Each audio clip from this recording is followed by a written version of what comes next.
Thyroid, fibroid, stress, PCOD തുടങ്ങി ധാരാളം അസുഖങ്ങൾ ഇന്ന് സ്ത്രീകൾക്കിടയിൽ കൂടുതലാണ്. ഇതിൻ്റെ എല്ലാം കാരണം ഹോർമോണുകളുടെ വ്യതിയാനങ്ങളാണ്. ഇത്തരം വ്യതിയാനങ്ങൾ സംഭവിക്കുമ്പോൾ തന്നെ ശരീരത്തിൽ ചില ലക്ഷണങ്ങൾ കാണിക്കും. ആ ലക്ഷണങ്ങൾ നമുക്ക് നോക്കാം.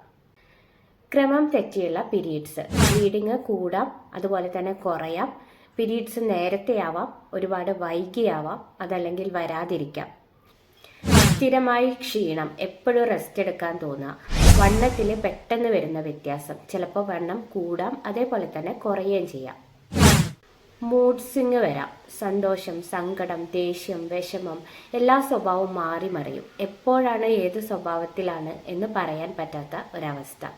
മുടിയിലും ചർമ്മത്തിലും വരുന്ന വ്യത്യാസങ്ങൾ. മുടി കട്ടി കുറയും, ഹെയർ ഫോൾ ഉണ്ടാവും, മുഖം കുറച്ചും കൂടി ഓയിലി ആവും. രോമ വളർച്ച മുഖത്തിലും ശരീരത്തിലും കൂടാം, പെട്ടെന്ന് മുഖക്കുരു വരാം. അതുപോലെ ഉറക്കക്കുറവ് വരാം. ഉറക്കം കണ്ടിന്യൂസ് ആയിട്ട് സ്ഥിരമായിട്ട് കിട്ടാത്തൊരവസ്ഥ. അതുപോലെ പ്രത്യേകിച്ച് ഭക്ഷണങ്ങളൊന്നും കഴിക്കാതെ തന്നെ അസിഡിറ്റി, വയറ് വീർക്കൽ, മലബന്ധം, അതല്ലെങ്കിൽ വയറിളക്കം, പല രീതിക്കുള്ള വയറ് സംബന്ധമായിട്ടുള്ള അല്ലെങ്കിൽ ദഹന സംബന്ധമായ പ്രശ്നങ്ങൾ.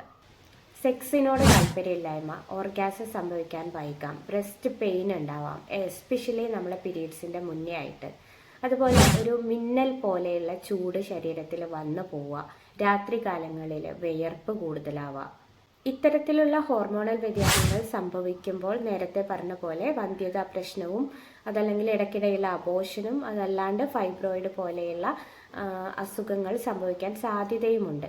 അതിനാൽ തന്നെ ഹോർമോൺ ലെവൽ കറക്റ്റ് ചെയ്യാൻ കൃത്യമായ ഹോമിയോപ്പതി ട്രീറ്റ്മെൻറ്റുകൾ ലഭ്യമാണ്. ചികിത്സ നേടേണ്ടതാണ്.